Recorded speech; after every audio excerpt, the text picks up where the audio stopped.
থেকে সংবাদ এসেছে কৃষ্ণ মৃত। দ্রৌপদী স্তব্ধ হয়ে বসে আছেন তাঁর গধূলি নেমে আসা ঘরের পাথরে মেঝেতে।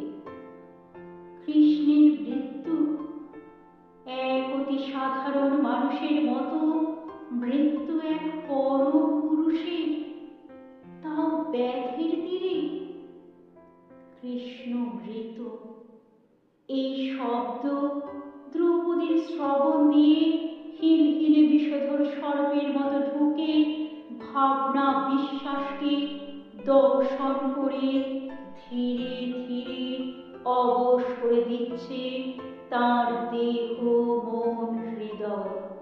সারা শরীর তিত্তির করে কাঁপতে কাঁপতে শিথিল হয়ে আসছে।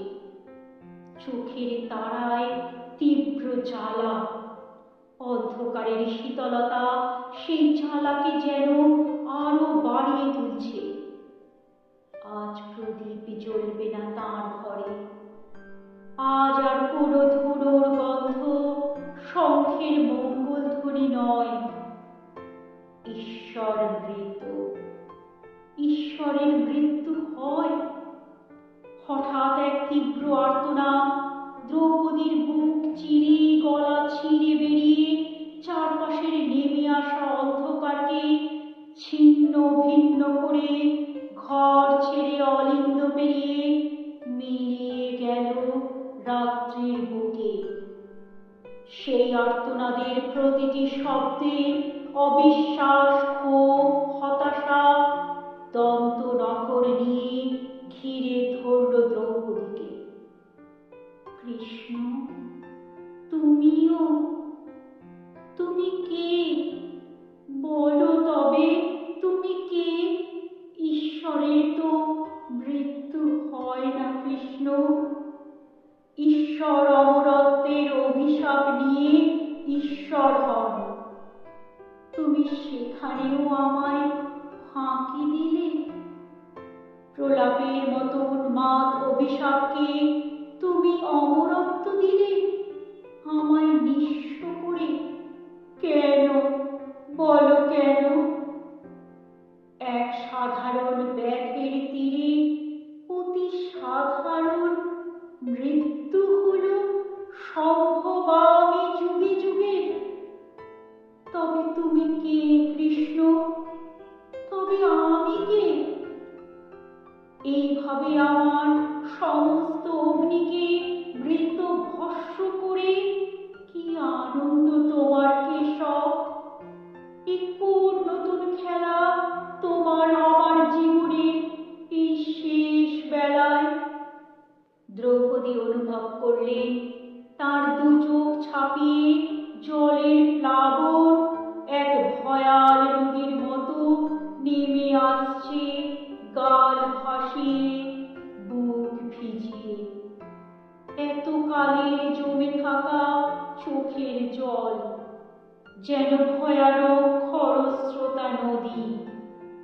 সেই স্রোতে ভেসে যাচ্ছে তার পুরুষভার রজস্বলা বস্ত্র, তার ধ্বংসোন্মাদ শপথ, প্রতিশোধ স্পৃহা। ভেসে যাচ্ছে শত্রু, মিত্র, সন্তান আর পঞ্চ পাণ্ডবের মুখ।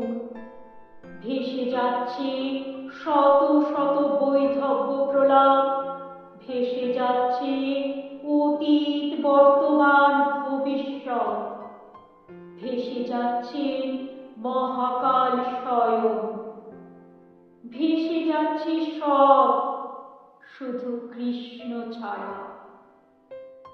দ্রৌপদী অর্ধচেতনে ডাকতে লাগলেন, কৃষ্ণ, কৃষ্ণ। জানলা দিয়ে এক ঝলক হাওয়া এলো এক অদ্ভুত ধূসর গন্ধ নিয়ে, কস্তুরী মৃগরাভির। দ্রৌপদী নিমীলিত চোখে স্মিত হেসে বললেন, এই তো তুমি। তবে কেন সবাই বলে তুমি মৃত? এই তো তুমি, সেই নীলাভ আলো যে আমায় ডুবিয়ে নিয়েছিল কুরুসভার অপমানে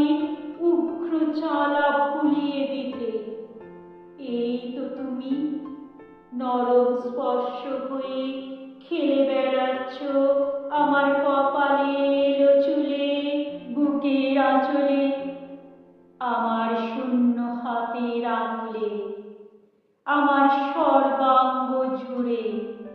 এই তো তুমি, আমার মেরুদণ্ড বেয়ে তীর তীর করে উঠছ জাগ্রত কুলকুণ্ডলিনী স্রোত, নীল পদ্ম হয়ে ফুটে উঠবে বলে। এই তো তুমি, আমার স্পর্ধা, আমার শক্তি, আমার আর এক আমি। কৃষ্ণা, মানুষ ঈশ্বর হতে চায়, আর ঈশ্বর হতে চান মানুষ। আমি তারই শাশ্বত উদাহরণ। গোকুলের ব্রজবালক ঈশ্বর হয়ে আবারও মানুষ হতে চাইল মৃত্যুর হাত ধরে। অমরত্বের শাপমুক্ত হতেই এই অভিসম্পাত শিকার। আর তুমি কৃষ্ণা, তুমি আমার প্রতিবিম্ব। তোমার স্পর্ধা, তোমার প্রতিবাদ, তোমার প্রশ্ন আর তোমার অগ্নিময় তেজ ধর্মের প্রথম শ্লোক।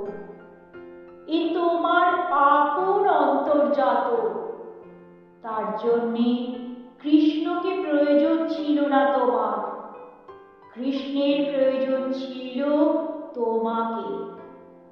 এই সমাজের ক্ষয়িষ্ণু মেরুদণ্ডে দ্রৌপদী নামের অগ্নিস্রোত না বইলে মুখ সমাজ কথা বলতে শিখত না, বিচার শিখত না, ধর্ম পালন শিখত না।